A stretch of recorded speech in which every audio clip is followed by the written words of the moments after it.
2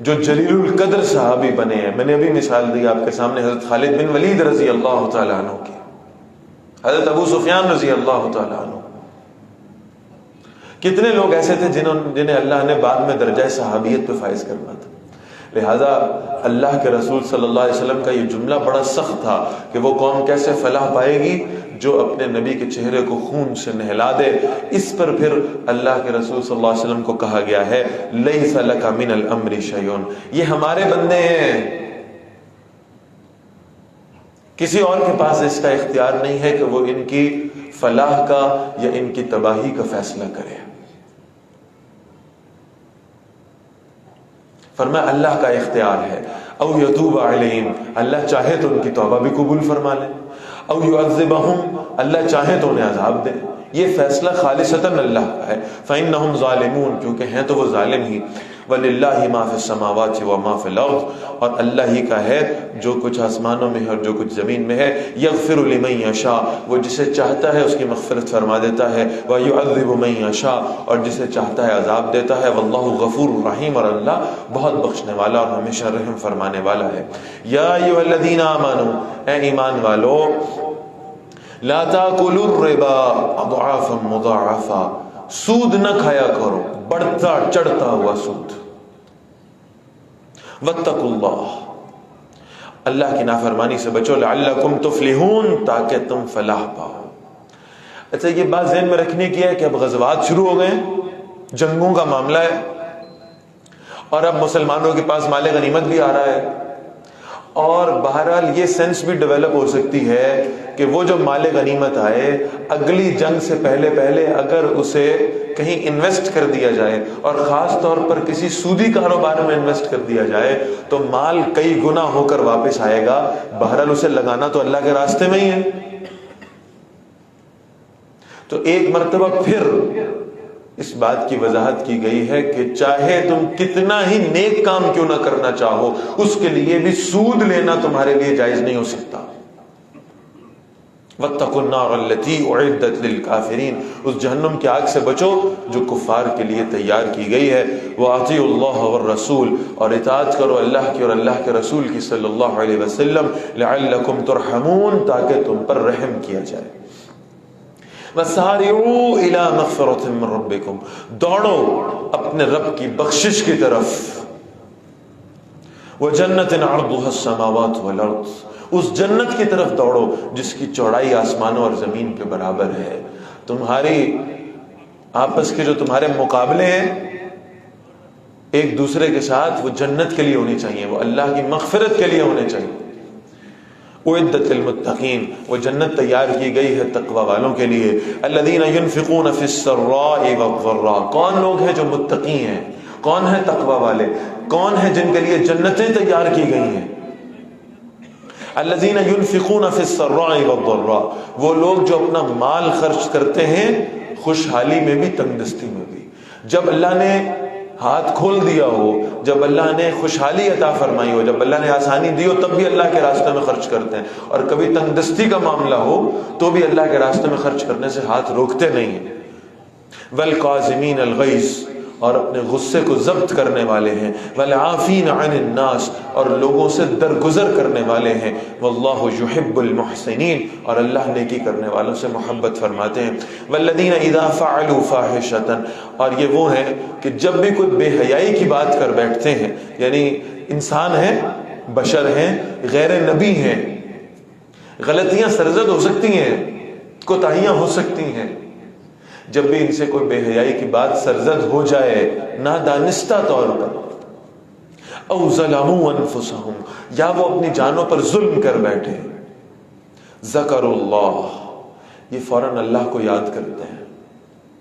فاستغفروا لذنوبہم، پھر اپنے گناہوں کی مغفرت مانگتے ہیں اللہ سے. غلطی کر کے اس پہ ڈٹ جانا شیطان کا شیوا ہے، اور غلطی کر کے اس پر فوراً اللہ سے معافی مانگ لینا، یہ ہے جو اصل انسانیت ہے، یہ ہے جو ایمان کا تقاضا ہے. لہٰذا جب ان سے بتقاضا بشریت کوئی گناہ ہو بھی جائے تو یہ فوراً اللہ کا ذکر کرتے ہیں، اللہ سے بخشش طلب کرتے ہیں. وَمَن يَغْفِرُ الذُّنُوبَ إِلَّا اللَّهُ، کون ہے اللہ کے علاوہ جو گناہوں کی بخشش کر سکتا ہے؟ کون مغفرت کرنے والا ہے؟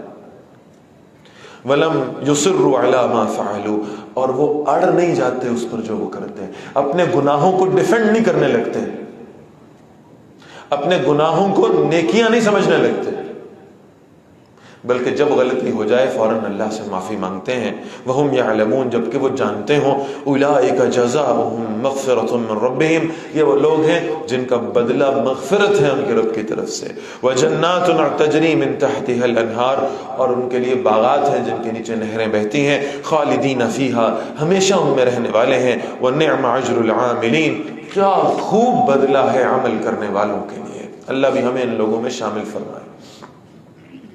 قد خلت من قبلکم سنن، تم سے پہلے بھی واقعات گزر چکے ہیں، فسیروا فی الارض، زمین میں چلا پھرا کرو، فانظروا کیف کان عاقبۃ المکذبین، دیکھو حق کو جھٹلانے والوں کا انجام کیسا ہوا، ھذا بیان للناس، یہ وضاحت ہے لوگوں کے لیے، وہدی وموعظۃ للمتقین، اور ہدایت اور نصیحت ہے تقوی اختیار کرنے والوں کے لیے، ولا تہنوا ولا تحزنوا وانتم الاعلون ان کنتم مؤمنین۔ امتی کی حیثیت سے جب ہم دنیا کے حالات کو دیکھتے ہیں تو دل کڑتا ہے۔ پوری دنیا کے اندر اربوں میں مسلمان موجود ہیں، لیکن اس کے باوجود ان کی کہیں کوئی عزت نہیں ہے۔ پوری دنیا کے اندر ایک کونا ایسا نہیں ہے، ایک انچ جگہ ایسی نہیں ہے جہاں اللہ کا دین غالب ہو، سوائے اس ہمسائے ملک کے جہاں اب اس کی کوشش ہو رہی ہے۔ بہرحال الحمدللہ، کتنے لوگ ہیں جو بیت اللہ کے غلاف سے لپٹ کر روزانہ اس امت کی سربلندی کی دعائیں مانگتے ہیں، اس کے باوجود بھی امت ذلت کے پاتال میں گر چکی ہے۔ دنیا میں کوئی مسلمانوں کو سمجھتا ہی کچھ نہیں، کوئی حیثیت ہی نہیں ہے۔ خون مسلم شاید حیوانوں کے خون سے زیادہ ارزاں ہے۔ کتنے دنیا کے خطے ایسے ہیں جہاں مسلمانوں کا خون بہایا جا رہا ہے۔ دل میں یہ کڑن پیدا ہوتی ہے کہ دین غالب کیوں نہیں ہے، اور پھر یہ دل میں خیال آتا ہے کہ اس دین کو غالب کرنے کے لیے ہمیں کس شے کی ضرورت ہے، کیا کرنا چاہیے کہ اللہ کے دین کی فتح ہو، دین غالب ہو، ہم بھی وہ خلافت راشدہ کے مقدس نظام کا کوئی عکس اپنی زندگیوں میں دیکھ لیں۔ کیا کرنا پڑے گا اس کے لیے؟ کچھ ہتھیار اکٹھے کرنے ہوں گے، کچھ اسباب جمع کرنے ہوں گے، کچھ نفری بڑھانی ہوگی۔ اللہ کے رسول فرماتے ہیں صلی اللہ علیہ وسلم، مسلمانوں تم پر ایک وقت آئے گا کفار تم پر ایسے ٹوٹ پڑیں گے جیسے بھوکے لوگ دسترخوان پہ ٹوٹتے ہیں۔ تو صحابہ نے فوراً پوچھا، یا رسول اللہ صلی اللہ علیہ وسلم، کیا اس وقت ہماری تعداد کم ہوگی؟ آپ صلی اللہ علیہ وسلم نے فرمایا، نہیں، تعداد کم نہیں ہوگی، لیکن نہ تم ایک بیماری میں مبتلا ہو جاؤ گے۔ صحابہ نے عرض کیا، وہ بیماری کیا ہوگی؟ فرمایا، حب الدنیا و کراہیت الموت، تم دنیا سے محبت کرنے لگو گے، موت سے نفرت کرنے لگو گے۔ ہتھیار بھی ہوں گے، اسباب بھی ہوں گے، افراد بھی ہوں گے، سب کچھ ہوگا، اس کے باوجود دنیا میں کوئی عزت نہیں ہوگی مسلمانوں کی۔ یاد رکھیں، یہ اصول اللہ نے بتا دیا ہے بدر و احد سے لے کر قیامت تک کے لیے۔ مسلمانوں کو غلبے کے لیے تعداد کی اور اسباب کی ضرورت نہیں ہے۔ تعداد و اسباب قلت میں بھی ہوں، صرف ایک شے ان کے پاس موجود ہوگی تو اللہ ان کو دنیا میں غالب کر دے گا۔ اور اگر تعداد بھی ہے اور اسباب بھی ہیں، ہتھیار بھی ہیں، ایٹم بم بھی ہے، سب کچھ ہے، اس کے باوجود دنیا میں کوئی حیثیت نہیں ہے، تو اس کا مطلب ہے اس ایک شے کی کمی ہے جسے اللہ نے شرط رکھا ہے غلبے کے لیے۔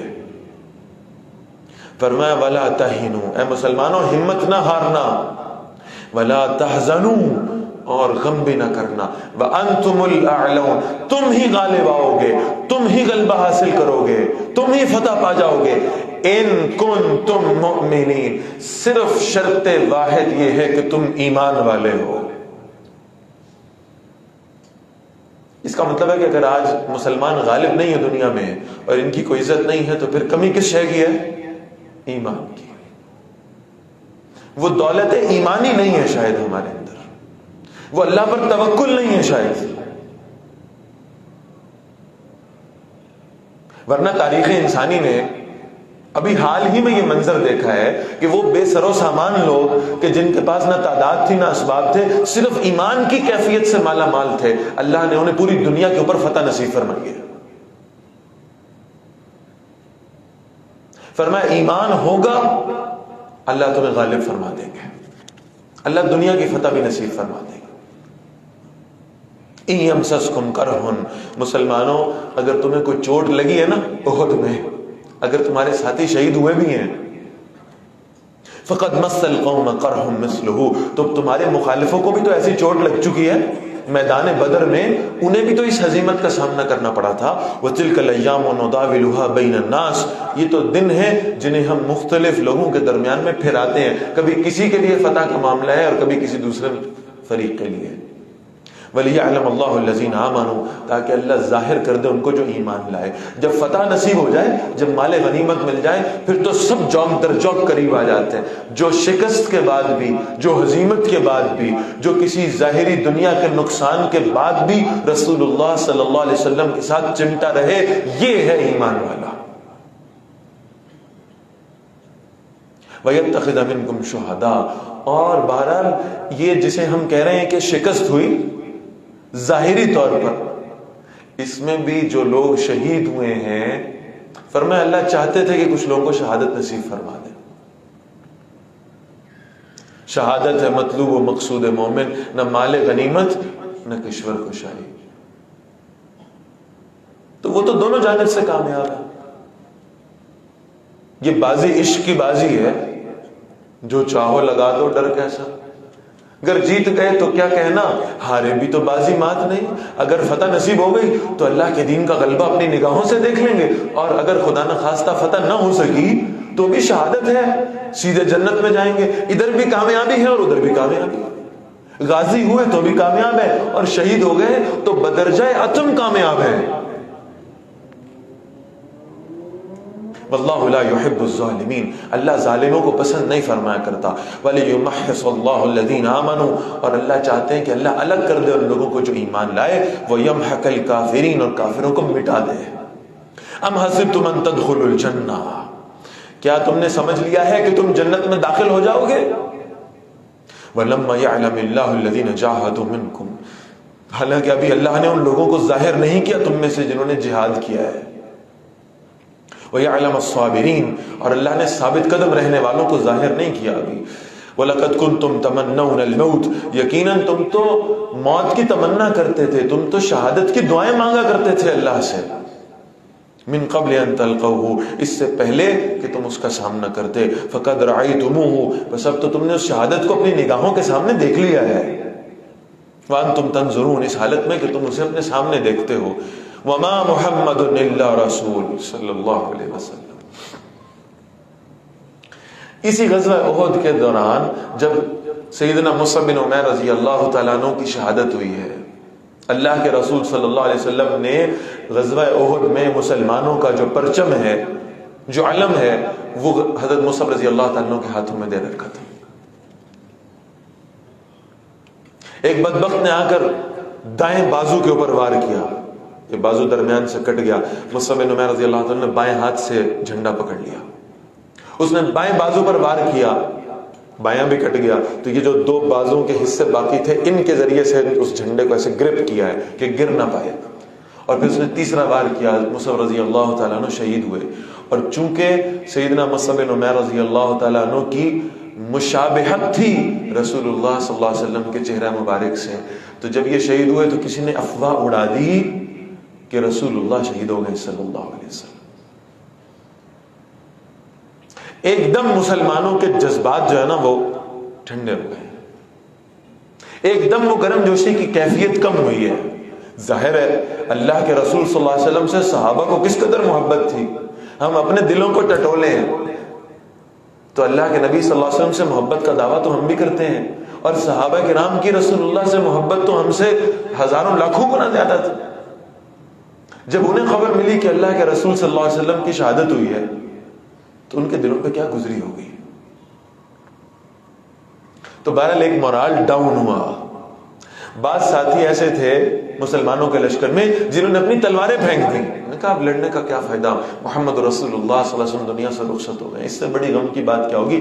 اور یہ نہیں تھا کہ خدا نہ خواستہ کوئی شکست کھانے کا ارادہ تھا. اصل میں تو وہ جو تلواریں پھینکی تھی اس لیے پھینکی تھی کہ اب اللہ کے رسول صلی اللہ علیہ وسلم ہی دنیا سے رخصت ہو گئے, ہم نے دنیا میں رہ کے کیا کرنا ہے, اب ہم بھی شہادت کو گلے لگاتے ہیں, ہم بھی اللہ کے رسول سے مل جاتے ہیں جا کر صلی اللہ علیہ وسلم. اس پر پھر تنبیہ کی جا رہی ہے, وما محمد الا رسول, محمد صلی اللہ علیہ وسلم صرف اللہ کے رسول ہیں. قد خلت من قبلہ الرسل, ان سے پہلے بھی کئی رسول گزر چکے ہیں علیہم السلام. اور جیسے ہم پیچھے پڑھ آئے ہیں کہ کتنے انبیاء علیہ السلام ایسے تھے جن کو اللہ کے راستے میں شہید کیا گیا ہے. بنی اسرائیل نے کیا کیا ظلم کیے اللہ کے پیغمبروں کے ساتھ. فرمایا ان سے پہلے بھی کئی رسول گزر چکے ہیں. افئن ماتا, اگر وہ وفات پا جائیں, او قتلا, یہ شہید کر دیے جائیں, انقلبتم علی اعقابکم, کیا تم اپنے الٹے پیروں پہ پھر جاؤ, کیا تم میدان چھوڑ کر چلے جاؤ گے؟ کیا رسول اللہ صلی اللہ علیہ وسلم کے دنیا سے رخصت ہو جانے کے بعد دین کا کام بند ہو جائے گا؟ یہ دین شخصیات کا محتاج نہیں ہے. ہر شخص دین کی اپنے طور پہ خدمت کرتا ہے اور اپنی ذمہ داری پوری کر کر ادا کر کے دنیا سے رخصت ہو جاتا ہے.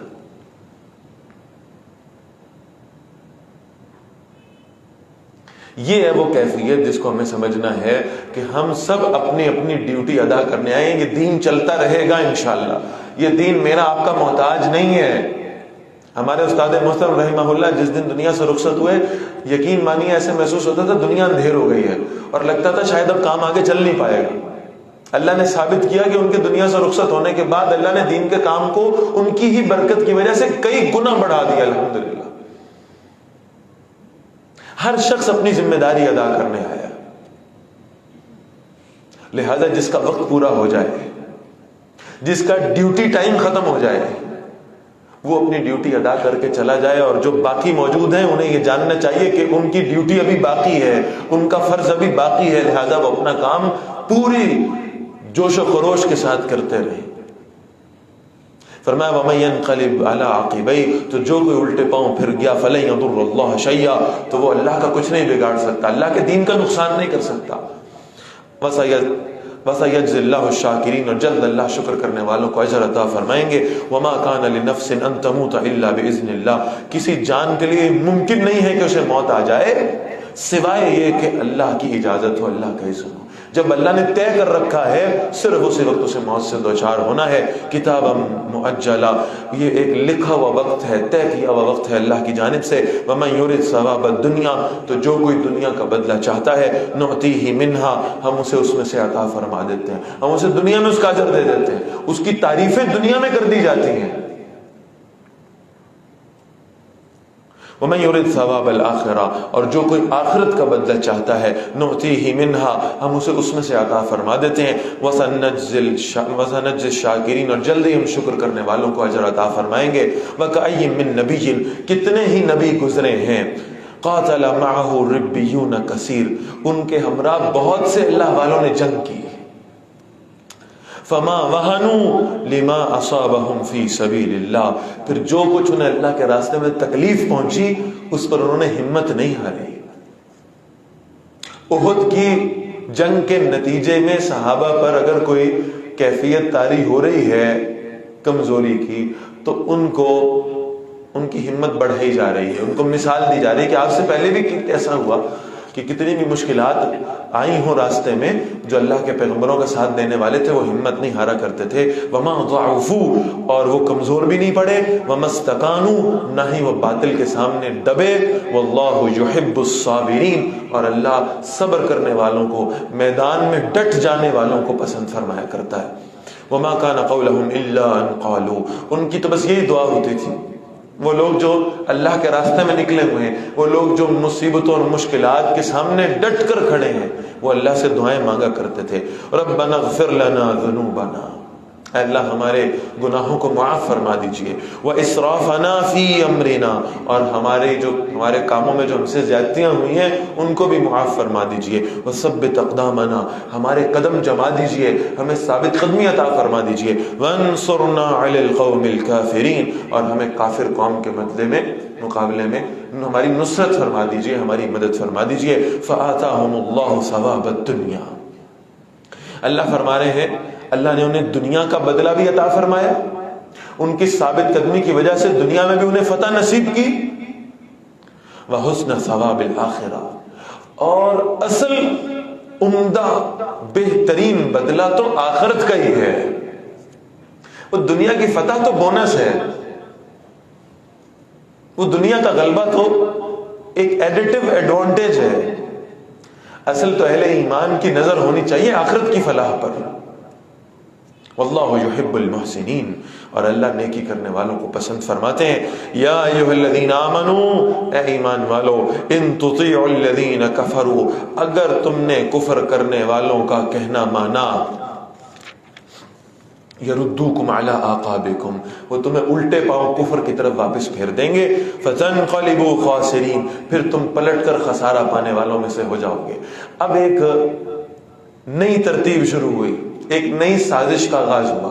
منافقین نے مدینہ منورہ میں صحابہ سے بڑے خلوص کے انداز میں کہنا شروع کیا، تمہیں نہیں لگتا اگر یہ واقعی اللہ کے رسول ہوتے ہیں صلی اللہ علیہ وسلم تو کبھی شکست نہ کھاتے؟ یہ جو احد میں شکست ہوئی ہے اس کی وجہ سے ہمیں کچھ شک ہو رہا ہے محمد صلی اللہ علیہ وسلم کی رسالت پر۔ اللہ کے رسول ہوتے اللہ کبھی ان کو شکست سے دوچار نہ کرتا۔ فرمایا اگر تم اہل کفر کی باتوں میں آؤ گے، یہ اصل میں تمہیں نبی اکرم صلی اللہ علیہ وسلم سے بدظن کر کے تمہیں دوبارہ کفر کی طرف لوٹانا چاہ رہے ہیں۔ بل اللہ مولاکم، اللہ تمہارا حامی ہے، وہو خیر الناصرین، اور وہ سب سے بہترین مدد کرنے والا ہے۔ ایک جزوی شکست پر جو تمہاری تربیت کے لیے تھی، جو تمہیں سکھانے کے لیے تھی کہ رسول اللہ کی اطاعت کیسے کرنی ہے صلی اللہ علیہ وسلم، اس پر گھبرانے کی ضرورت نہیں ہے، اللہ کی مدد و نصرت تم سے دور نہیں گئی۔ سنلقی فی قلوب الذین کفروا الرعب، ان قریب ہم کفار کے دلوں میں رعب ڈال دیں گے، بما اشرکوا باللہ، اس لیے کہ انہوں نے اللہ کے ساتھ شرک کر رکھا ہے، ما لم ینزل بہ سلطانہ، اور ان کے پاس اللہ کی طرف سے اس کی کوئی دلیل نہیں اتاری گئی۔ ومأواہم النار، ان کا ٹھکانہ جہنم ہے، وبئس مثوى الظالمین، اور یہ ظالموں کے لیے بڑا برا ٹھکانہ ہے۔ وَلَقَدْ صَدَقَكُمُ اللَّهُ وَعْدَهُ، یقیناً اللہ نے تم سے اپنا وعدہ سچ کر دکھایا، اِذْ تَحُسُّونَهُمْ بِإِذْنِهِ، جب تم کافروں کو اللہ کے حکم سے قتل کر رہے تھے، حَتَّى إِذَا فَشِلْتُمْ، یہاں تک کہ تم ڈھیلے پڑ گئے، وَتَنَازَعْتُمْ فِي الْأَمْرِ، اور تم نے باہم ایک دوسرے سے فیصلے میں اختلاف کیا۔ وہ امیر کھڑا ہے اور امیر کا حکم یہ ہے کہ بھئی ہمیں یہ درہ نہیں چھوڑنا، اللہ کے رسول صلی اللہ علیہ وسلم فرما کر گئے کسی صورت ہمیں یہ درہ نہیں چھوڑنا۔ اپنے ذاتی فہم پر اعتبار کرنا یا حکم رسول کے ظاہر کو لے لینا، یہ ہے اس اجتہادی خطا کا سبب۔ کہا اللہ کے رسول صلی اللہ علیہ وسلم نے تو فرمایا تھا شکست ہو تو جگہ نہ چھوڑنا، اب تو فتح ہو گئی ہے، اب تو چھوڑ سکتے ہیں۔ اور یقین کیجئے میں اس پر قسم کھا لوں تو یہ حانس نہیں ہوگی، صحابہ کے اندر مال غنیمت کا کوئی لالچ نہیں تھا۔ اصل خوشی اس بات کی تھی کہ اللہ نے ایک اور فتح نصیب فرما دی ہے، اور اب کیفیت یہ تھی کہ اس فتح کو اپنے دوسرے مسلمان بھائیوں کے ساتھ مل کر سیلیبریٹ کرتے ہیں، اللہ کا شکر ادا کرتے ہیں۔ اور بہرحال ایک کیفیت دل میں پیدا ہوتی ہے ان صحابہ کے حوالے سے، میں چاہ رہا ہوں کہ وہ بھی آج آپ کے سامنے عرض کروں۔ دیکھیں وہ لوگ جو اللہ کے لیے گھروں سے نکلے ہوں، جو جنگ کرنے کے ارادے سے آئے ہوں، جن کی تلواروں میں بجلیاں کوند رہی ہوں، جن کے دل تڑپ رہے ہوں کہ وہ کفار پہ ضرب لگائیں گے، انہیں اللہ کے رسول صلی اللہ علیہ وسلم نے کھڑا کر دیا ایک درے پر صرف سیکیورٹی کی ڈیوٹی دے کر. تو آپ کا کیا خیال ہے, ان کا دل نہیں مچلتا ہوگا کہ ہم بھی میدان میں جائیں؟ ان کے اندر یہ جذبہ نہیں آتا ہوگا کہ وہ ہمارے بھائی دیکھو, یہ ہمارے سامنے میدان میں کھڑے ہو کر کفار کی جانیں لے رہے ہیں, ان پر حملہ کر رہے ہیں, شجاعت دے رہے ہیں, اپنی شہادتیں پیش کر رہے ہیں, اور ہم یہاں کھڑے ہیں.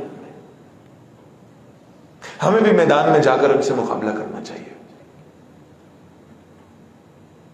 عرض یہ کرنا چاہ رہا ہوں کہ اگر ہم صحابہ کو قرآن کی عینک سے دیکھیں گے, کبھی ہمارے دلوں میں صحابہ کے حوالے سے بدگمانی پیدا ہو ہی نہیں سکتی. اگر اس درے کو چھوڑنا بھی چاہتے تھے تو کتنی مبارک کیفیت تھی کہ ہم بھی آگے جا کر جو ہے وہ دشمن سے 2 ہاتھ کر لیں. یا فتح ہو گئی ہے تو کم از کم اپنے مسلمان بھائیوں کے ساتھ مل کر اس کو سیلیبریٹ کر لیں. کوئی لالچ نہیں تھا,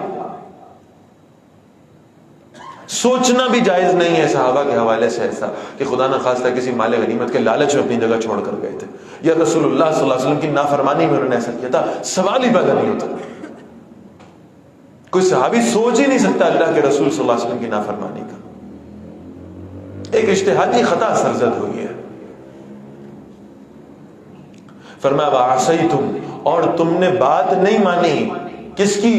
رسول اللہ کی نہیں صلی اللہ علیہ وسلم, اپنے اس امیر کی جسے اللہ کے رسول نے مقرر فرمایا تھا. من بعد ما اراکم ما تحبون, اس کے بعد کہ اللہ نے تمہیں وہ دکھایا جسے تم پسند کرتے تھے. تم نے فتح اپنی نگاہوں سے دیکھ لی, اس فتح کو سیلیبریٹ کرنے کے لیے تم چاہتے تھے کہ تم اپنے مسلمان بھائیوں کے ساتھ مل جاؤ. منکم من یرید الدنیا, تم میں سے بعض وہ ہیں جو دنیا کی فتح کا ارادہ رکھتے تھے, جن کی نگاہیں دنیا کی فتح پہ تھیں. ومنکم من یرید الآخرہ, اور تم میں سے بعض ایسے تھے جو آخرت کی فتح چاہتے تھے, آخرت کی کامیابی چاہتے تھے. ثم صرفکم عنہم لیبتلیکم, پھر اللہ نے پھیر دیا تمہیں اس سے تاکہ وہ تمہیں آزمائے. ولقد عفا عنکم, اور یقیناً اللہ نے تمہیں معاف فرما دیا. واللہ ذو فضل علی المؤمنین, اور اللہ مومنوں پر بہت فضل فرمانے والا ہے. یہ ایک تربیت کا سیشن تھا کہ اپنے امیر کی اطاعت کیسے کرنی ہے, اپنے نظم کی اطاعت کیسے کرنی ہے. اور جب یہ تربیت ہو گئی تو اللہ نے فرمایا اب جن سے وہ اجتہادی خطا ہوئی بھی ہے, جنہوں نے وہ جگہ اپنی چھوڑی بھی ہے, اللہ نے انہیں معاف فرما دیا ہے. اور جب اللہ کسی کو معاف فرما دے تو کسی اور کا اختیار نہیں ہے ان کی خطاؤں کو بیان کرنے کا. اذ تصعدون, جب تم اوپر چڑھتے جاتے تھے. ولا تلوون علی احد, اور تم پیچھے مڑ کر کسی کو دیکھتے بھی نہیں تھے. والرسول یدعوکم فی اخراکم, اور رسول صلی اللہ علیہ وسلم تمہیں تمہارے پیچھے سے پکار رہے تھے. فاصابکم غما بغم, اللہ نے تمہیں غم پر غم پہنچایا. لکی لا تحزنوا علی ما فاتکم, تاکہ جو تم سے جاتا رہے تمہارے ہاتھوں سے نکل جائے اس پر تم کوئی رنج نہ کرو. ولا ما اصابکم, اور نہ اس پر تمہیں کوئی افسوس ہو جو مصیبت, جو آزمائش تم پر آن پڑی ہے. واللہ خبیر بما تعملون, اور جو کچھ تم کرتے ہو اللہ اس سے خوب واقف ہے. ثم انزل علیکم من بعد الغم امانۃ نعاسا, پھر اللہ نے تم پر غم کے بعد ایک راحت اتاری نیند کی شکل میں. یغشا طائفۃ منکم, جو تم میں سے ایک جماعت پر چھا رہی تھی. وطائفۃ قد احمتهم انفسهم, اور ایک جماعت تھی جنہیں ان کی جانوں کی فکر نے بے چین کر دیا تھا. یظنون باللہ غیر الحق, وہ اللہ کے بارے میں ناحق گمان کر رہے تھے. ظن الجاہلیہ, جاہلیت والے گمان کرتے تھے. یقولون هل لنا من الامر من شیء, کہتے تھے ہمارے پاس بھی کوئی اختیار ہے, ہماری بات کی بھی کوئی ویلیو ہے. یہ تھا منافقین کا معاملہ. اللہ کے رسول صلی اللہ علیہ وسلم, اگر آپ احد میں جانے سے پہلے ہمارا مشورہ مان لیتے, ہم نے روکا تھا نا آپ کو, ہم نے کہا تھا نا نہ جائیں جنگ کے لیے, ہم نے کہا تھا قریش کے مد مقابل نہ آئیں, ہم نے کہا تھا وہ طاقتور ہیں, ہم نے کہا تھا آپ ان کا مقابلہ نہیں کر سکیں گے. اگر آپ ہماری بات مان لیتے تو آج اتنی شہادتیں نہ ہوتی, آج اتنا نقصان نہ اٹھانا پڑتا. کتنا شدید جملہ یہ ہے, خاص طور پر جب مد مقابل رسول اللہ صلی اللہ علیہ وسلم. هل لنا من الامر من شیء, اور ہمارا بھی کوئی اختیار ہے کہ آپ ساری اپنی مرضیاں کریں گے، آپ اپنی باتیں ہی منوائیں گے؟ اگر آپ نے اپنی باتیں ہی منوانی ہوتی ہیں تو ہم سے مشورہ کیوں لیتے ہیں؟ ہم نے تو مشورہ دے رکھا تھا کہ نہ جائیے، اب دیکھ لیا، اب بھگت لیا، اب ساتھی شہید کروا لیے۔ حضور کو کہہ رہے ہیں صلی اللہ علیہ وسلم، جواب اللہ نے دیا ہے۔ قل، اے نبی صلی اللہ علیہ وسلم ان سے کہیے، ان الامر کلہ للہ، یہ فیصلے کا سارا اختیار تو صرف اللہ کے پاس ہے۔ میدان میں جانا، شہادتوں کا ہونا، یہ سب اللہ کے اختیار میں شامل ہے، یہ اللہ کا فیصلہ ایسے ہی تھا۔ یخفون فی انفسہم ما لا یبدون لک، وہ اپنے اندر جو کچھ چھپا رہے ہیں اسے آپ پر ظاہر نہیں کرتے، نفاق بھرا ہوا ہے ان کے اندر۔ یقولون، کہتے ہیں، لو کان لنا من الامر شیء، اگر ہمارے اختیار میں کچھ ہوتا نا، ما قتلنا ہاہنا، ہم یہاں قتل نہ کیے جاتے، ہمارے بھائی، ہمارے دوست، ہمارے قبیلے کے لوگ، ہمارے رشتہ دار احد کے میدان میں تہہ تیغ نہ کیے جاتے۔ قل لو کنتم فی بیوتکم، اے نبی صلی اللہ علیہ وسلم ان سے کہیے، اگر تم اپنے گھروں کے اندر بیٹھے ہوتے نا، چھپ کے، سیکیور ہو کے، لبرز الذین کتب علیہم القتل، جن کی موت کا وقت آ چکا تھا، جن کے بارے میں اللہ نے فیصلہ کر دیا تھا، وہ کسی اور بہانے سے گھروں سے نکل آتے، الی مضاجعہم، اپنی قتل گاہوں کی جانب، جہاں اللہ نے ان کی موت لکھ رکھی ہے، وہاں یہ پہنچ جاتے ہیں کہ کسی نہ کسی طریقے سے۔ وَلِيَبْتَلِيَ اللَّهُ مَا فِي صُدُورِكُمْ، تاکہ اللہ جانچ لے اسے جو تمہارے سینوں میں ہے، وَلِيُمَحِّصَ مَا فِي قُلُوبِكُمْ، اور اسے صاف کر دے جو تمہارے دلوں میں ہے، وَاللَّهُ عَلِيمٌ بِذَاتِ الصُّدُورِ، اور اللہ خوب جانتا ہے سینوں کے راز کو۔ إِنَّ الَّذِينَ تَوَلَّوْا مِنْكُمْ يَوْمَ الْتَقَى الْجَمْعَانِ، بے شک وہ لوگ جو اس دن پیٹھ پھیر گئے تھے جب یہ دو جماعتیں آپس میں ٹکرائی تھیں، إِنَّمَا اسْتَزَلَّهُمُ الشَّيْطَانُ بِبَعْضِ مَا كَسَبُوا، بے شک شیطان نے ان کے بعض کمائے ہوئے اعمال کی وجہ سے انہیں ہلا دیا تھا، وَلَقَدْ عَفَا اللَّهُ عَنْهُمْ، یقیناً اللہ نے انہیں معاف کر دیا، إِنَّ اللَّهَ غَفُورٌ حَلِيمٌ، بے شک اللہ بہت بخشنے والا اور بڑے تحمل والا ہے۔ یا ایھا الذین آمنوا، اے ایمان والو، لا تکونوا کالذین کفروا، کفر کرنے والوں کی طرح نہ ہو جاؤ، وقالوا لإخوانہم، جنہوں نے اپنے بھائیوں کے بارے میں کہا، اذا ضربوا فی الارض، جب وہ زمین میں سفر پر نکلے، جہاد کے لیے اپنے گھروں سے باہر آئے، او کانوا غزا، یا وہ جنگ کرنے والے تھے، لو کانوا عندنا، اگر وہ ہمارے پاس ہوتے، ما ماتوا وما قتلوا، نہ مرتے نہ مارے جاتے ہیں۔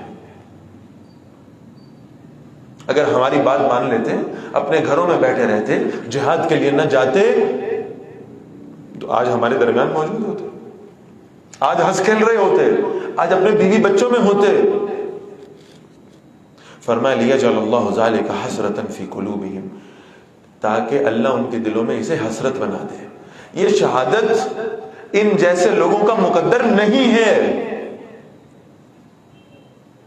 واللہ یحیی و یمیت، زندگی اور موت کا فیصلہ کرنے والا تو اللہ ہے۔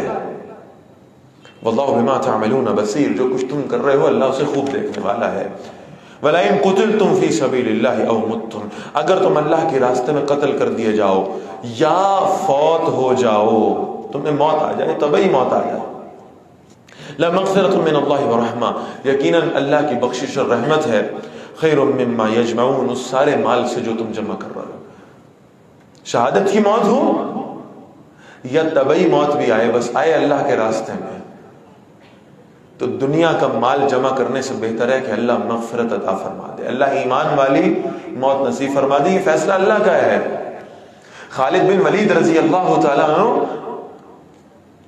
موت کے وقت آنکھوں سے آنسو رواں ہیں۔ کسی نے پوچھا خالد کیا ہوا، موت کے خوف میں مبتلا ہو گئے؟ کہا نہیں، اپنی قسمت پر افسوس کر رہا ہوں، جس دن سے ایمان لایا ہوں ایک جنگ اسلام کی ایسی نہیں ہے جس میں خالد جا کر کھڑا نہیں ہوا، جسم کا ایک حصہ ایسا نہیں ہے جس پر دوران جہاد زخم نہیں لگا، لیکن پتہ نہیں میری قسمت کیسی ہے، موت تو پھر بستر پہ آ رہی ہے، اللہ نے مجھے شہادت نہیں نصیب کی، مجھے اس پر دکھ ہو رہا ہے، افسوس ہو رہا ہے، میری قسمت میں شہادت کی موت نہیں تھی۔ کہنے والے نے کہا تمہیں شہادت کی موت ملنی نہیں تھی، اس لیے کہ اللہ کے رسول صلی اللہ علیہ وسلم نے تمہارے بارے میں کہا تھا یہ خالد کون ہے؟ سیف من سیوف اللہ، یہ اللہ کی تلواروں میں سے ایک تلوار ہے۔ اگر تمہیں میدان جہاد میں کوئی شہید کر دیتا، لکھنے والے تاریخ میں لکھتے کسی نے اللہ کی تلوار توڑ ڈالی۔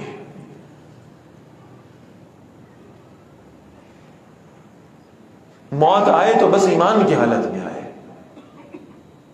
اس کی کیفیت کیا ہو وہ تو اللہ کو معلوم ہے، لیکن بس مغفرت ہو جائے، بس اللہ معاف فرما دے۔ فرمایا وَلَئِن مُتُّمْ أَوْ قُتِلْتُمْ، اگر تم فوت ہو گئے یا قتل کر دیے گئے، لَإِلَى اللَّهِ تُحْشَرُونَ، دونوں صورتوں میں تم اللہ ہی کی طرف جمع کیے جاؤ گے۔ فَبِمَا رَحْمَةً مِّنَ اللَّهِ لِنْتَ لَهُمْ، صحابہ پہ قربان ہونے کا جی چاہتا ہے۔ اجتہادی خطا ہوئی ہے صحابہ سے، اللہ کے رسول صلی اللہ علیہ وسلم کے 70 ساتھی ان لوگوں کی اجتہادی خطا کی وجہ سے شہید ہو گئے ہیں۔ اللہ کے رسول صلی اللہ علیہ وسلم غم کی کیفیت میں ہیں۔ گمان ہو سکتا تھا کہ ان درہ چھوڑنے والوں سے آپ صلی اللہ علیہ وسلم کچھ ناراضگی کا اظہار فرماتے، دل میں خیال آ جاتا یہ وہ لوگ ہیں جن کی وجہ سے میرے 70 ساتھی شہید ہوئے ہیں۔ کہیں دل میں یہ خیال آ جاتا کہ انہوں نے میری بات نہیں مانی، کہیں دل میں خیال آ جاتا کہ یہ شاید اتنے تابع دار اور فرما بردار نہیں ہے۔ لہذا جن سے یہ خطا سرزد ہوئی، یا دوسرے الفاظ میں اللہ نے کرائی، کہیں رسول اللہ صلی اللہ علیہ وسلم ان سے ناراض نہ ہو جائیں، تو اللہ ان صحابہ کے دفاع میں رسول اللہ صلی اللہ علیہ وسلم کو سمجھانے آیا ہے۔ فَبِمَا رَحْمَةً مِّنَ اللَّهِ لِنْتَ لَهُمْ، اے نبی صلی اللہ علیہ وسلم اللہ کی رحمت کی وجہ سے آپ بڑے نرم مزاج واقع ہوئے ہیں، آپ بڑے نرم مزاج واقع ہوئے۔ وَلَوْ كُنْتَ فَظًّا غَلِيظَ الْقَلْبِ بِالْفَرْجِ، آپ سخت دل ہوتے، سنگ دل ہوتے، سخت مزاج ہوتے، لَانْفَضُّوا مِنْ حَوْلِكَ، تو یہ جو آپ کے ارد گرد آپ کے جان نثار ہے نا، آپ کے مزاج کی سختی کی وجہ سے یہ آپ سے دور چلے جاتے، یہ منتشر ہو جاتے۔ لہذا کیا کریں، کتنی محبت ہے رب العالمین کو صحابہ سے۔ فَاعْفُ عَنْهُمْ، اللہ کہہ رہے ہیں رسول اللہ سے صلی اللہ علیہ وسلم، میرے کہنے پہ نا انہیں معاف کر دیں۔ فَاعْفُ عَنْهُمْ وَاسْتَغْفِرْ لَهُمْ، کجا یہ کہ آپ کا ان سے موڈ خراب ہو، کجا یہ کہ آپ کے ماتھے پہ کچھ شکنے آئیں، کجا یہ کہ آپ کے دل میں ناراضگی کو کوئی جذبہ آئے، نہیں، آپ نے انہیں معاف بھی کرنا ہے۔ وَاسْتَغْفِرْ لَهُمْ، اور آپ کی ذمہ داری ہے کہ ان کے لیے راتوں کو اٹھ کے اللہ سے استغفار بھی کریں۔ وَشَاوِرْهُمْ فِي الْأَمْرِ، اور کہیں ایسا نہ ہو کہ آپ یہ گمان کریں کہ شاید ان کا فہم ابھی کمزور ہے اور آپ انہیں اپنے مشوروں میں شامل نہ کریں، ایسا نہ کریے گا۔ وَشَاوِرْهُمْ فِي الْأَمْرِ، اگلی مرتبہ جب بھی آپ کوئی مشورہ کرنے لگیں ان صحابہ کو بھی اپنے مشورے میں شامل کیا کریں۔ فَإِذَا عَزَمْتَ، اور جب آپ مشورہ کرنے کے بعد پختہ فیصلہ فرما لیں، فَتَوَكَّلْ عَلَى اللَّهِ، تو پھر اللہ پر بھروسہ کیجئے، اللہ پر توکل کیجئے۔ إِنَّ اللَّهَ يُحِبُّ الْمُتَوَكِّلِينَ، بے شک اللہ توکل کرنے والوں سے محبت فرماتے ہیں۔ جو لوگ اپنا سب کچھ اللہ کے سپرد کر دیتے ہیں نا، اللہ ایسے لوگوں سے محبت کرنے لگتے ہیں۔ إِن يَنصُرْكُمُ اللَّهُ، اگر اللہ تمہاری مدد فرمائے، فلا غالب لکم، کوئی تم پر غالب آنے والا نہیں ہے۔ وَإِن يَخْذُلْكُمْ، اور اگر اللہ تمہارا ساتھ چھوڑ دے، پھر تمہارے پاس ہتھیار بھی ہوں گے، اسباب بھی ہوں گے، فوجیں بھی ہوں گی، لشکر بھی ہوں گے، حمایتیں بھی ہوں گی، ساری دنیا کی قومیں بھی تمہارے ساتھ آ کر الائنس بنا لیں گی، لیکن اس کے باوجود بھی تمہیں ذلت سے کوئی بچانے والا نہیں ہے۔ فمن ذا الذی ینصرکم من بعدی، کون ہے جو اللہ کے بعد تمہاری مدد کرے گا؟ وعلی اللہ فلیتوکل المؤمنون، ایمان والوں کو چاہیے اللہ ہی پر توکل کیا کریں، اللہ ہی پر بھروسہ کیا کریں۔ وما کان لنبی ان یغل، کسی نبی کے لیے ممکن ہی نہیں ہے کہ وہ خیانت کرے۔ اب ان منافقین نے ایک پینترا اور بدلا، کہا اللہ کے رسول صلی اللہ علیہ وسلم معاذ اللہ کو اپنا اقتدار چاہتے ہیں، اپنے ذاتی اقتدار کے لیے معاذ اللہ مسلمانوں کی جانیں قربان کروا رہے ہیں۔ تو اللہ نے پھر اپنے نبی کا دفاع کیا ہے، ممکن نہیں ہے کسی نبی کے لیے کہ وہ خیانت کرے۔ وَمَن يَغْلُلْ، اور جس نے خیانت کی، یَأْتِي بِمَا غَلَّ يَوْمَ الْقِيَامَةِ، وہ اس خیانت کو لے آئے گا روز قیامت۔ ثُمَّ تُوَفَّى كُلُّ نَفْسٍ مَا كَسَبَتْ، پھر ہر جان کو اس کے کیے کا پورا پورا بدلہ دیا جائے گا، جو اس نے کمایا ہے۔ وَهُمْ لَا يُظْلَمُونَ، اور ان پر ظلم نہیں کیا جائے گا۔ أَفَمَنِ اتَّبَعَ رِضْوَانَ اللَّهِ، تو جس نے اللہ کی رضا کی پیروی کی، کمن باء بسخط من اللہ، اس جیسا ہو سکتا ہے جو اللہ کا غضب لے کر لوٹا۔ وماواہ جہنم، اور اس کا ٹھکانہ جہنم ہے۔ وبئس المصیر، اور وہ لوٹنے کی بہت بری جگہ ہے۔ ہم درجات عند اللہ، ان سب کے درجے ہیں اللہ کے ہاں۔ واللہ بصیر بما یعملون، اور جو کچھ وہ کر رہے ہیں اللہ اس کو خوب دیکھنے والے ہیں۔ لقد من اللہ علی المؤمنین، یقیناً اللہ نے احسان فرمایا ہے ایمان والوں پر۔ 2 مرتبہ یہ آیت ہم پہلے پڑھ چکے ہیں، تیسری مرتبہ بھی یہاں آ رہی ہے، اور اب انشاءاللہ اس کے بعد آئے گی آخری حصے میں قرآن مجید کے۔ اللہ نے ایمان والوں پر احسان فرمایا ہے۔ اذ بعث فیہم رسولا من انفسہم، کہ اللہ نے انہی میں سے ایک رسول ان کے پاس بھیج دیے صلی اللہ علیہ وسلم۔ اللہ کے احسانوں میں، اللہ کی نعمتوں میں بہت بڑی نعمت کہ اللہ نے ہمیں رسول اللہ صلی اللہ علیہ وسلم کے ساتھ نسبت عطا فرما دی، اور آپ صلی اللہ علیہ وسلم نے وہ صالحین کی جماعت کیسے تیار فرمائی، وہ اللہ والے لوگ کیسے تیار کیے، طریقہ کیا تھا رسول اللہ کا صلی اللہ علیہ وسلم۔ یتلو علیہم آیاتہ، وہ ان پر اللہ کی آیات کو تلاوت کرتے ہیں۔ وَيُزَكِّهِمْ، پھر ان کا تزکیہ کرتے ہیں۔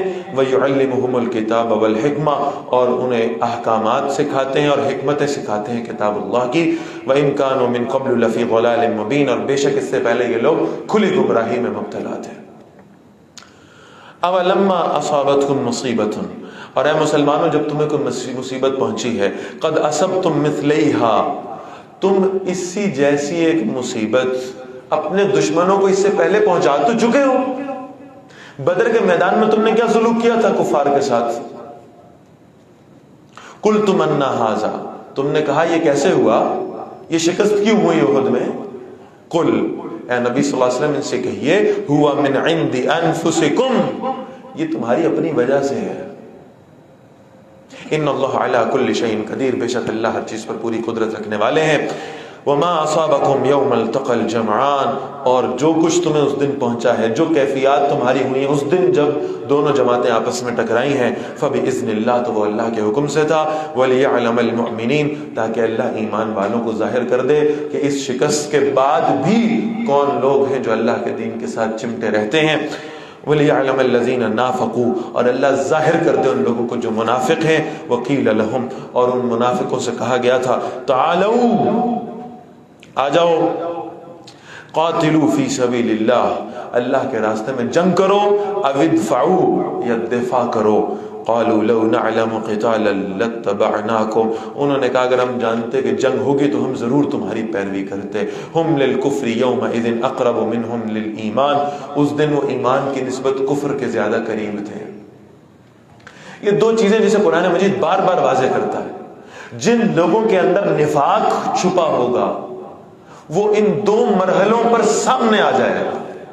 ایک تب جب انہیں کہا جائے اللہ کے راستے میں خرچ کرو، تو ان کے دلوں کا بخل ان پر حاوی ہوگا، یہ اللہ کے راستے میں خرچ کرنے سے پہلے سوچیں گے، اپنے ہاتھوں کو روکیں گے، ان کا نفاق ظاہر ہو جائے گا۔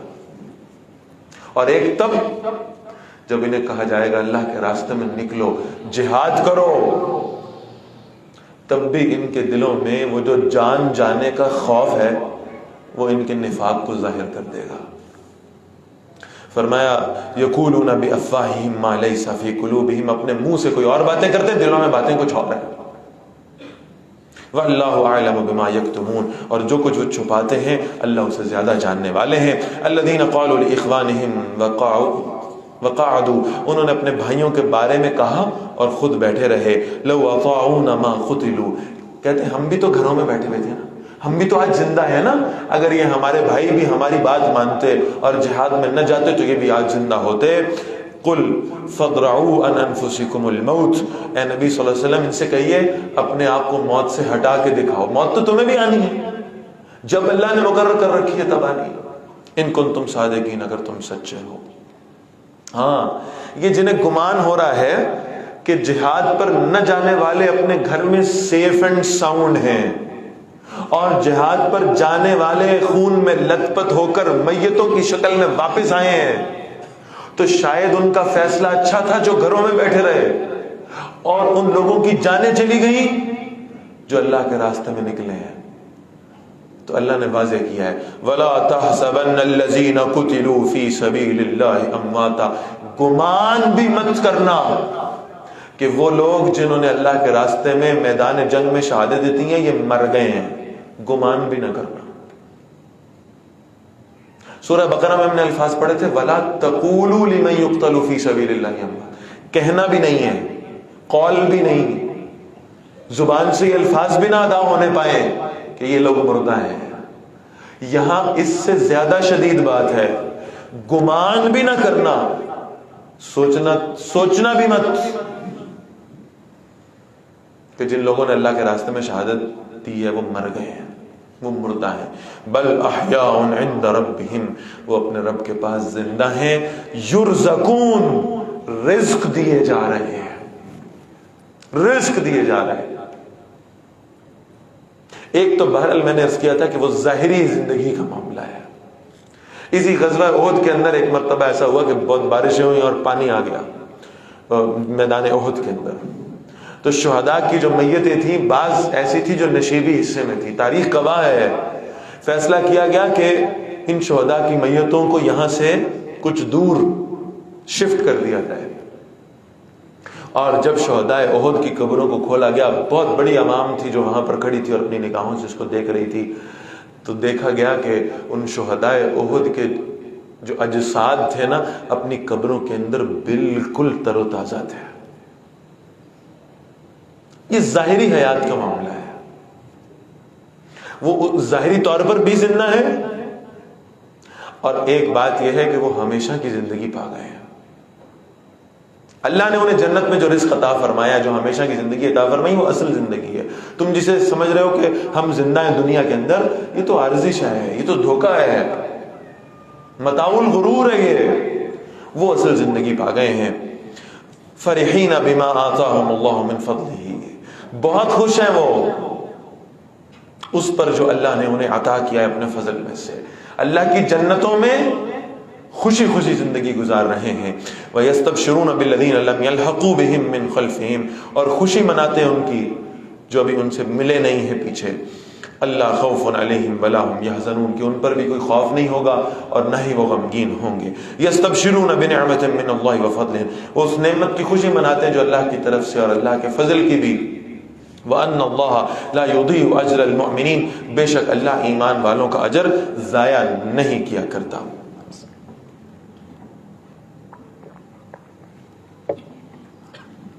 کون ایمان والے؟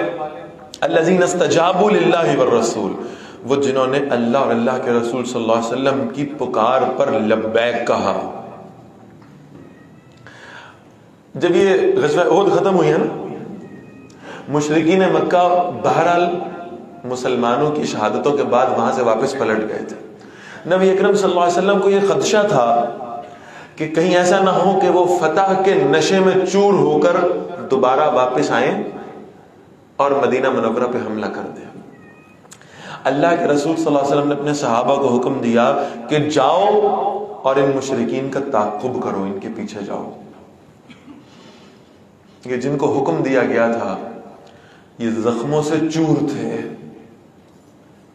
یہ تھکے ہارے تھے، یہ غم زدہ بھی تھے، یہ مینٹل سٹریس میں بھی تھے، لیکن اللہ کے رسول صلی اللہ علیہ وسلم کی پکار پر تب بھی انہوں نے لبیک کہا ہے، اپنے زخموں کو دلیل نہیں بنایا معذرت کی، رخصت نہیں لی، یا رسول اللہ صلی اللہ علیہ وسلم اب بڑا مشکل معاملہ ہے، اب بہت تھک چکے ہیں، اب بہت تکلیف میں ہیں، اب کیسے جائیں گے؟ نہیں، اللہ کے رسول صلی اللہ علیہ وسلم آپ کا حکم ہے، ہم حاضر۔ اللہ نے ان لوگوں کا ذکر کیا ہے، للذین استجابوا للہ والرسول، وہ جنہوں نے اللہ اور اللہ کے رسول صلی اللہ علیہ وسلم کی پکار پہ لبیک کہا، من بعد ما اصابہم القرح، اس کے بعد کہ انہیں زخم لگ چکے تھے، للذین احسنوا منہم، ان کے لیے جو نیک ہوئے، واتقوا، اور انہوں نے تقوی اختیار کیا، اجر عظیم، بہت بڑا اجر ہے ان کے لیے۔ الذین قال لهم الناس، وہ جن سے لوگوں نے کہا، ان الناس قد جمعوا لکم، بے شک اللہ نے تمہارے مقابلے کے لیے بہت بڑا لشکر لوگوں نے جمع کر لیا ہے، بے شک لوگوں نے تمہارے مقابلے کے لیے بہت بڑا لشکر جمع کر لیا ہے، فخشوہم، ڈرو ان سے۔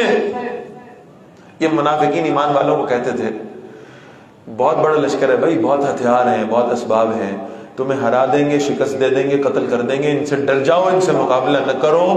فزادہم ایمانا،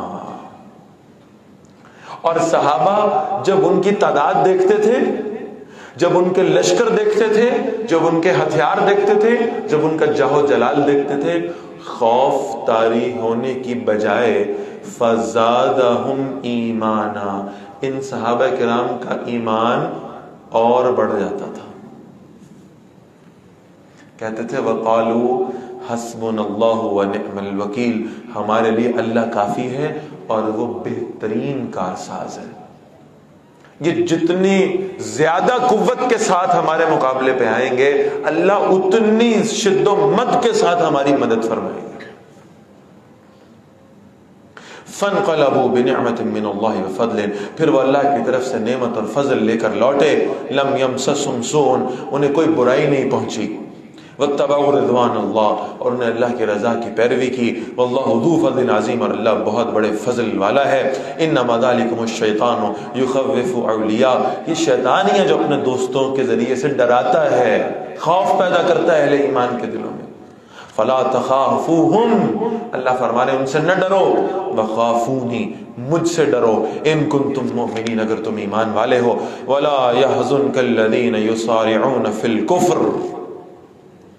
اللہ کے رسول صلی اللہ علیہ وسلم کے دل پر کچھ کیفیات گزر رہی ہیں، اور وہ کیفیات یہ ہیں کہ اب اہل کفر مذاق اڑا رہے ہیں، کوششیں کر رہے ہیں اسلام کو مٹانے کی۔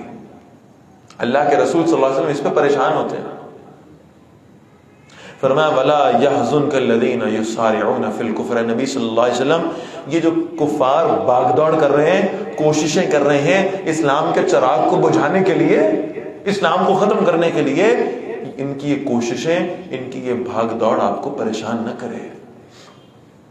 انہم لن یضروا اللہ شیئا، یہ اللہ کا کچھ نہیں بگاڑ سکتے، یہ اللہ کے دین پر قابو نہیں پا سکتے، یہ اللہ کے دین کو ختم نہیں کر سکتے۔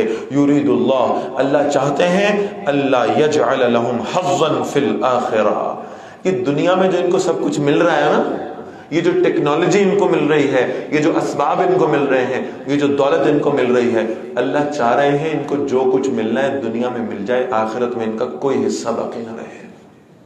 وَلَهُمْ عَذَابٌ عَظِيمٌ، اور ان کے لیے آخرت میں بہت بڑا عذاب ہے۔ ان الذین اشتروا الکفر بالایمان، بے شک وہ جنہوں نے کفر خریدا ہے ایمان کے بدلے میں، لن یضروا اللہ شیئا، وہ اللہ کا کچھ بگاڑ نہیں سکتے۔ وَلَهُمْ عَذَابٌ عَلِيمٌ، اور ان کے لیے دردناک عذاب موجود ہے۔ وَلَا يَحْسَبَنَّ الَّذِينَ كَفَرُوا، ہرگز کفار یہ خیال نہ کریں، انما نملی لہم خیر لانفسہم، کہ ہم جو انہیں ڈھیل دے رہے ہیں نا وہ ان کے حق میں خیر ہے۔ انما نملی لہم لیزدادوا اثما، ہم کفار کو ڈھیل اس لیے دے رہے ہیں کہ وہ اپنے گناہوں میں اور بڑھ جائیں۔ وَلَهُمْ عَذَابٌ مُهِينٌ، اور ان کے لیے ذلت والا عذاب ہے۔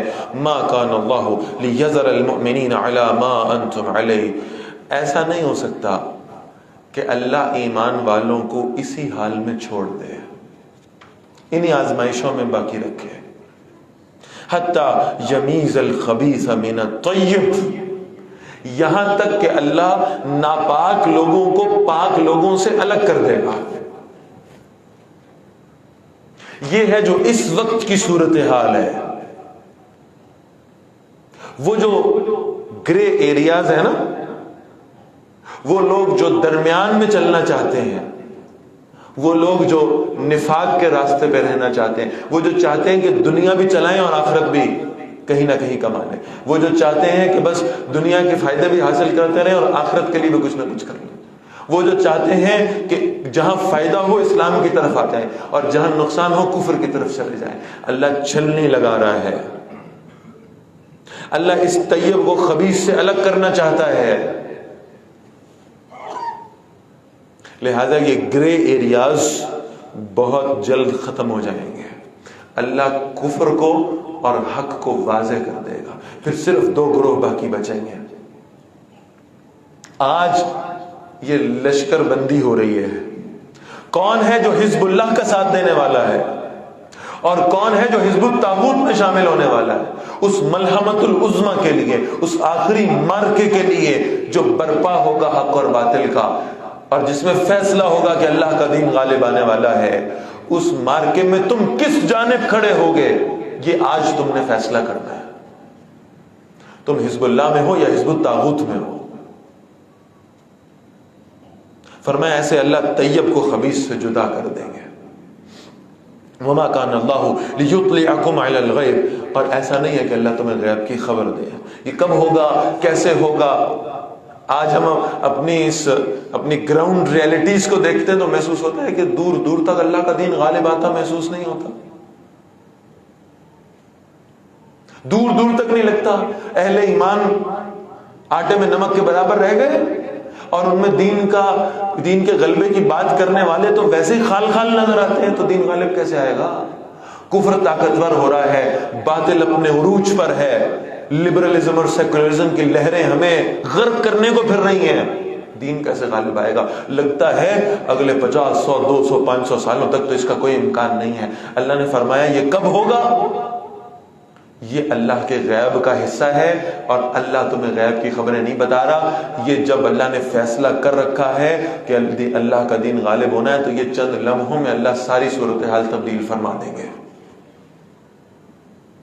کیا کوئی کہہ سکتا تھا 13 سال محنت کر کے 100 لوگ صرف مسلمان کر کے رات کے اندھیرے میں مکہ سے 2 ساتھیوں کے ساتھ نکلنے والا، اس حالت میں کہ وہ مکہ کی طرف مڑ مڑ کر دیکھتا اور کہتا ہے میں جانا نہیں چاہتا تھا، تیرے رہنے والوں نے مجھے یہاں بسنے نہیں دیا، اس حالت میں رات کے اندھیرے میں مکہ سے نکلنے والا صرف 10 سال بلکہ 8 سال کے بعد 10,000 کا لشکر لے کر فاتح بن کر مکہ میں واپس لوٹے گا؟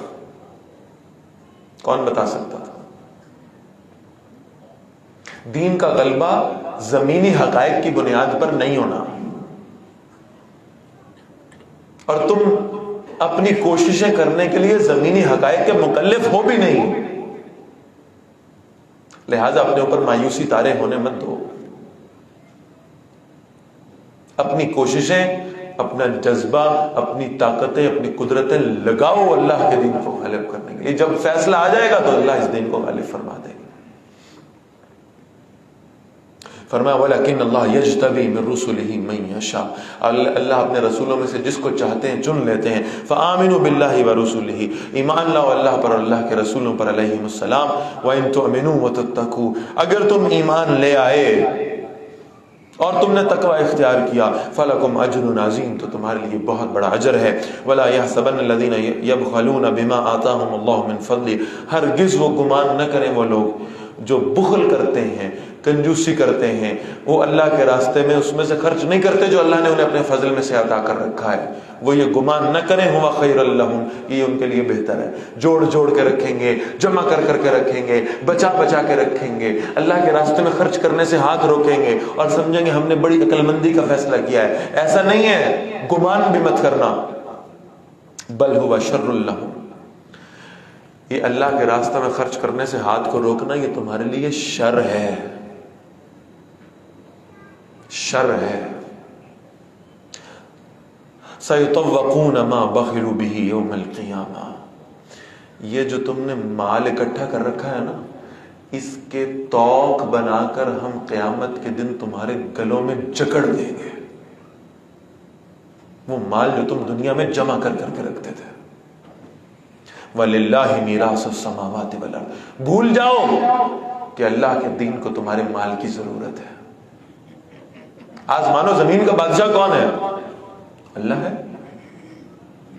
اللہ اپنے دین کی مدد کرنا چاہے، اللہ دین والوں کی مدد کرنا چاہے، تمہارے محتاج نہیں ہے۔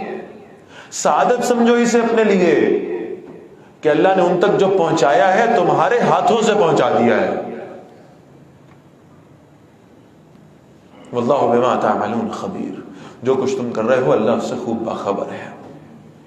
لقد سمع اللہ قول الذین قالوا ان اللہ فقیر ونحن اغنیاء، بہت خوبصورت واقعہ ہے اس آیت کے شان نزول کے اعتبار سے۔ اللہ کے رسول صلی اللہ علیہ وسلم صحابہ کے ساتھ موجود ہیں، ایک یہودی آیا اپنے جن ساتھیوں کے ساتھ، کہنے لگا آپ کے ایک صحابی نے میرے منہ پر تھپڑ مارا ہے۔ تو آپ صلی اللہ علیہ وسلم نے پوچھا کس نے کیا ایسا؟ تو شاید گمان گزرا ہوگا کہ مزاج کے اعتبار سے تو ایسا حضرت عمر کر سکتے ہیں رضی اللہ تعالیٰ۔ سرپرائزنگلی اس یہودی سردار نے کہا مجھے تھپڑ مارنے والے کا نام ہے ابو بکر رضی اللہ تعالیٰ۔ سارے حیران ہو گئے۔ حضرت ابو بکر رضی اللہ تعالیٰ کا حلم، ان کی شخصیت کی نرمی، یہ کیسے کسی کو تھپڑ مار سکتے ہیں؟ آپ صلی اللہ علیہ وسلم نے حضرت ابو بکر سے پوچھا آپ نے اسے تھپڑ مارا؟ انہوں نے کہا جی میں نے تھپڑ مارا۔ اقرار ہو گیا۔ آپ صلی اللہ علیہ وسلم نے فرمایا وجہ کیا تھی؟ عرض کیا یا رسول اللہ صلی اللہ علیہ وسلم، یہ کہہ رہا تھا ابو بکر یہ ہر دوسرے چوتھے دن تمہارا رب تمہیں کہتا ہے صدقہ کرو، زکوٰۃ ادا کرو، انفاق کرو، خیرات کرو، مال خرچ کرو، تمہارا رب تو فقیر ہے معاذ اللہ، اور ہم بڑے مالدار ہیں، ہم سے پیسہ مانگتا ہے۔ لگتا ہے تمہارا رب فقیر ہے، ہم مالداروں سے پیسہ مانگتا ہے معاذ اللہ۔ حضرت ابوبکر رضی اللہ تعالیٰ کہتے ہیں یا رسول اللہ صلی اللہ علیہ وسلم، اس نے جب اللہ کی شان میں یہ گستاخی کی نا مجھ سے برداشت نہیں ہوا، میں نے اسے تھپڑ مار دیا، اسے شٹ اپ کال دی۔ حضور صلی اللہ علیہ وسلم نے اس یہودی سردار سے پوچھا تو نے ایسا کہا تھا؟ اس نے کہا نہیں میں نے تو نہیں کہا۔ آپ صلی اللہ علیہ وسلم نے فرمایا ابو بکر اس کے اس کال پر آپ کے پاس کوئی گواہ ہے؟ عرض کیا یا رسول اللہ صلی اللہ علیہ وسلم نہیں میرے پاس کوئی گواہ نہیں ہے، اس لیے کہ وہاں پر صرف میں اور یہ موجود تھے اور کوئی تھا ہی نہیں۔ آپ صلی اللہ علیہ وسلم نے فرمایا اچھا اس کے جرم پر کوئی گواہ نہیں ہے اور آپ اپنے جرم کا اقرار کر چکے ہیں، لہٰذا اب عدل کا تقاضا یہ ہے کہ قصاص ہوگا اور اب یہ یہودی سردار آپ کے چہرے پہ تھپڑ مارے گا۔ اللہ کے رسول نے تو عدل کرنا ہے صلی اللہ علیہ وسلم، گواہی نہیں ہے تو فیصلہ تو یہی قصاص ہوگا۔ میں جب یہ آیت پڑھتا ہوں نا تو یقین مانے رونگٹے کھڑے ہو جاتے ہیں۔ اللہ قرآن مجید میں دو لوگوں کا ذکر کرتا ہے، ایک مرد کا ایک عورت کا،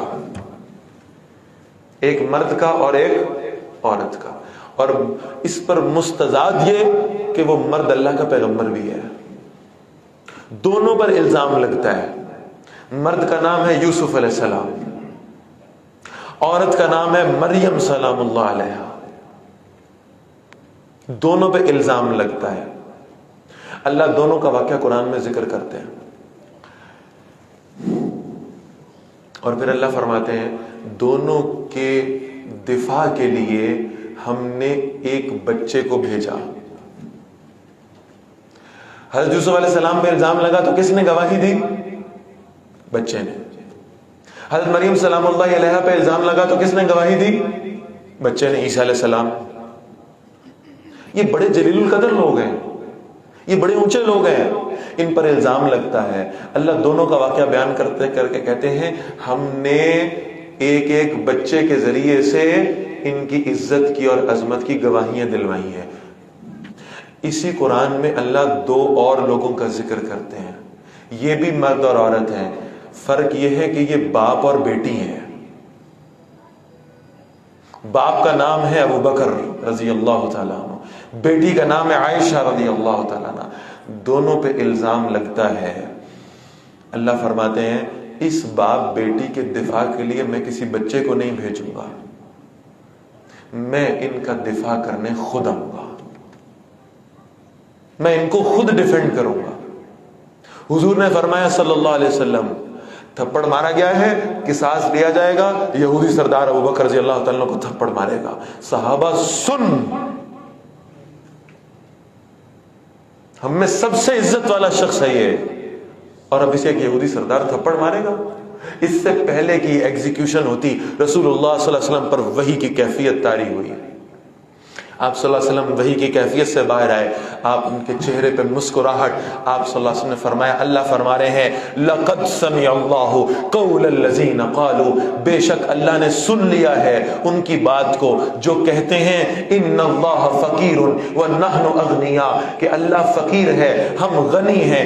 اگر ابو بکر کی گواہی دینے کے لیے فرش پر کوئی شخص موجود نہیں ہے، اللہ عرش سے اس شخص کی گواہی دے گا۔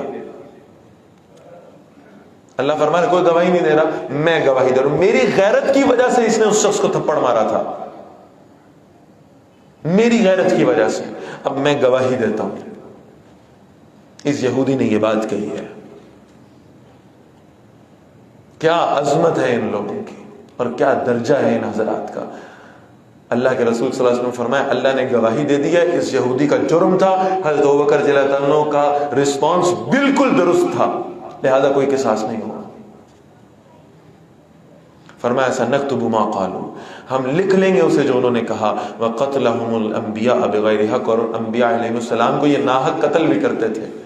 انہیں اپنے چہروں پر ایک تھپڑ پڑنے کا اتنا افسوس اور اتنی غیرت ہے، ان سے پوچھو ان کے آباء و اجداد اللہ کے نبیوں کے ساتھ کیا کرتے رہے ہیں۔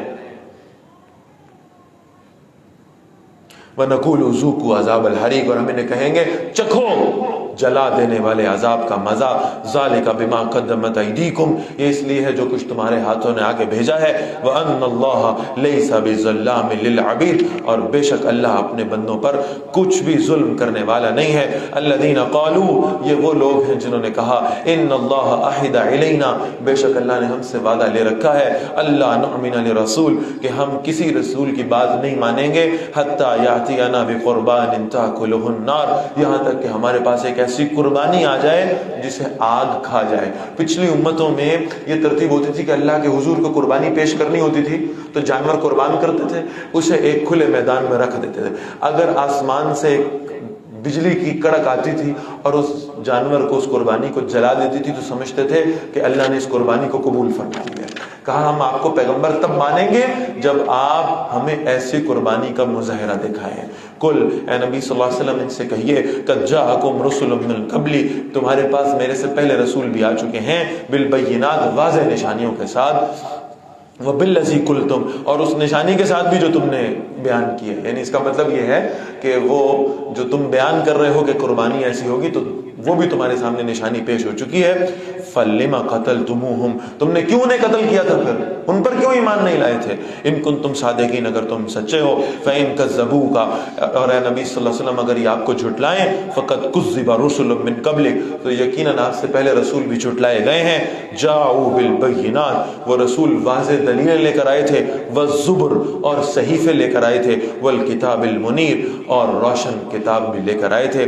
آیت نمبر 184 تک ہم نے پڑھ لیا الحمدللہ، اور انشاءاللہ آیت نمبر 185 سے انشاءاللہ بریک کے بعد ہم آغاز کریں گے۔ ایک اعلان مجھے دیا گیا ہے، یہ آپ کے سامنے اس وقت اس کا فلیکس بھی لگا ہوا ہے، ایک تذکیر بالقرآن کا کورس ہے،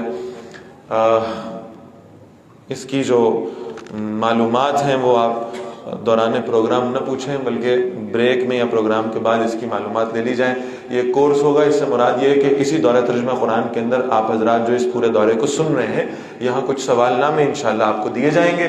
آپ ان سوال ناموں کو جیسے جیسے قرآن سنتے رہتے ہیں ویسے ویسے ان کے جوابات اس پہ فل کرتے رہیں گے، اور آخر میں پھر آپ جمع کروا دیں گے تو انشاءاللہ اس میں پھر کچھ انعامات کا سلسلہ بھی ہوگا. یہ صرف اس لیے ہے کہ ہم جو قرآن یہاں بیٹھ کر سنتے ہیں توجہ سے سنیں، اور پھر گھر جا کر اس کو کچھ دہرانے کا انتظام بھی کر لیا کریں. اللہ ہمیں اس کی توفیق عطا فرمائے. 15 منٹ کی بریک ہے، بریک کے بعد انشاءاللہ یہیں سے آغاز کریں گے. جزاکم اللہ خیر و احسن الجزاء.